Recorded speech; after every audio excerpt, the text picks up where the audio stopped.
Good afternoon, James Bond fans. How you doing? Happy weekend.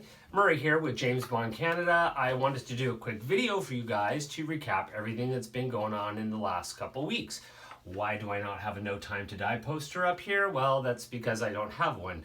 But this For Your Eyes Only poster will, the connection will come in what I call the collection connection. I've been thinking a lot about the franchise and stuff over the last couple weeks, especially with the release of the poster. And so I just wanted to do a little bit about Global James Bond Day, the Npl event in New York. Shout out to all my friends in the Bond community, and we're going to do another giveaway on our video right now. I'm going to put the question in the video, of course, and we'll put it on Instagram, Facebook, all of that. So if you guys like our channel and you want to subscribe, just hit those buttons at the bottom. They're somewhere down here. Jeff knows where they are, but I do not. I swear I don't. You guys are gonna laugh at me. I tried to do a video with my Android phone. Yes, I'm stuck with an Android, and it kept overheating around 8 minutes, so I just gave up. So I'm working with my work iPhone. Hopefully the video will stay on long enough, and now I'll just have to figure out how to transfer it from my iPhone onto my laptop. So that's what I'll be spending the rest of my day doing. So first of all, happy Thanksgiving to all the Canadian Bond fans, and shout out to Jeff. Jeff, hope you had an amazing Thanksgiving with you and your family. Jeff is really literally, he's my right arm and my partner in crime in James Bond Canada. We had such an amazing time, dude. It was so good to see you in New York for the first time in 4 years. So we're going to start there. As you can all probably tell, Npl Cashmere Collection. Okay, first of all, guys, the collection comes out on the 18th, and there is something in here for everyone. You definitely want to want to get yourself one of the items from the Npl collection. I find this to be very city wear. I work every day in the city, and so with Vancouver weather, this is literally perfect for me. I'm wearing the Fumo Gray turtleneck cable knit. Every time I put it on, I cannot believe how soft it is, how warm it is. Definitely, if you want to get yourself a piece from the NPL collection, go to npl.com, and that's how you're going to be able to get a hold of all this awesome cashmere.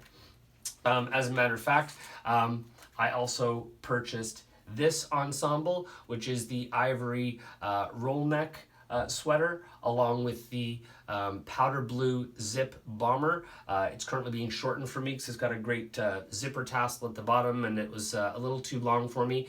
As a matter of fact, I believe Jeff, my partner, has already purchased this ensemble himself, and so you might see us in our next video on a split screen. We'll probably hashtag it Who Wore It Best. We know who wore it best. Jeff did, of course. Hopefully you'll be able to tell us apart. I'm sure you will be able to. Actually, I was joking with Jeff that I cannot stand in photos beside him anymore because the guy does not take a bad picture. So, additional shout out to all the people that I met in New York for the first time. Guys, what an amazing time it was hanging out with all of you. Your friendship and the camaraderie that permeates the Bond community is amazing. It was great to spend time with you. Your knowledge of the apparel of the franchise was just amazing. Ray at James Bond Armory, Jay at James Bond Classified, John at Bespoke James Bond, Matt at the Suits of James Bond, and of course Harris at Dressing Like Bond. And huge, of course, shout out and thanks to my two besties in the Bond world, Joe Darlington at Being James Bond. We had a great dinner together with MJ on Friday night, this little French restaurant in Manhattan. We had an awesome time. And to my boy, DZ, David Zaritsky. David, thank you for inviting James Bond Canada to the NPL event. Thank you for including us, and thank you for everything you do for the Bond community. Love you guys, love all of you. So, the NPL event, the cashmere on Global James Bond Day. So the other thing that came out on Global James Bond Day was the first teaser poster for No Time to Die. So I am very much a poster guy. Posters and my collection is kind of, my thing. That's where it all really started for me. So this little collection connection comes from me thinking about the franchise, and people ask me what I thought about the No Time to Die teaser poster. You know what? I did like the pop of color and the teal and the turquoise in there. I thought it was cool. It was kind of striking. Maybe if it had been a little more austere and sharper angles and, sort of running through the poster, maybe with a silhouette of Daniel Craig in the foreground or in the background. Maybe would have made it more retro, more 60s, something like that. But yeah, I mean, I even preferred the Spectre poster, the black on white with him, you know, front and center, and the sweater and the holster, and that, you know, that very minimal white background. But this one, it just, you know, it kind of fell flat on me. It didn't really make me any more excited for the film. And as well, I was a little bit surprised. I mean, Daniel Craig has been, you know, into this franchise now for 14 years. But the photo of him in the poster, personally, I didn't think it was a very flattering photo. Maybe the angle or the lighting is not right, and angles, lighting, we're all trying to get that right. So I just thought it was a little bit dry. I didn't find it incredibly exciting. But it got to me thinking about the controversy of, you know, the posters, the franchise, even all the stuff, you know, leading up to Die Another Day about, you know, the controversy we heard about, you know, Lashana Lynch being 007 and all this sort of controversy. So I wanted to explore controversy. And if you guys want to get some more information about what I'm going to talk about, you're going to want to Google. Now, if you have a girlfriend or a wife, you may want to clear your history. Just kidding. But you're going to Google "For Her Thighs Only." That's right, I did not mistake, but there's the Canadian Thanksgiving joke, right? Thighs, turkey, thighs, for your eyes only. Okay, so no time for thighs. There you go. So you're going to want to Google "For Her Thighs Only." And the reason I brought this out is because, oh, and it fell on the ground. So hopefully I'm still in frame, and maybe I'm not in frame now, but I'll be in frame in a second. Whoa, there he is. Okay, so back in the day, this popped across my local newspaper back when I was about 13 years old, 1981. And as you can see, it says, "U.S. papers alter ad for Bond movie."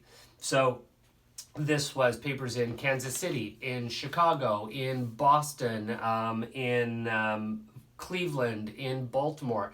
And it was so risque at the time that, I don't know if you guys can see that some of them actually put a skirt on her.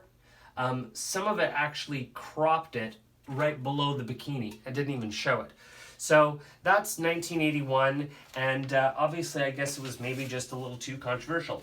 Our newspaper, the Ottawa Citizen, yay, the Citizen, ran the ad unaltered.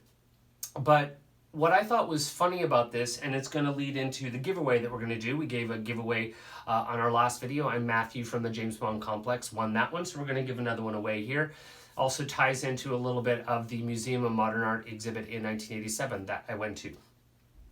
So I love when the publicity machine of MGM, Eon, United Artists, when something sort of slips through the cracks and it becomes sort of like a collector's item, very like, you know, when License to Kill was license renewed. And then they printed some stationery and stuff, and then everything got changed around, and, you know, but those things sort of still, you know, slipped through the cracks. So in this article from the Ottawa Citizen, it says that the name of the model, which is really what this video is about, the name of the woman who is creating such controversy with her legs and thighs here, is Miss Nancy Stafford. That name actually was provided to the publicity machine that is MGM, United Artists, and Eon by the photographer Morgan Kane. And he said, yep, it's Nancy Stafford in the picture.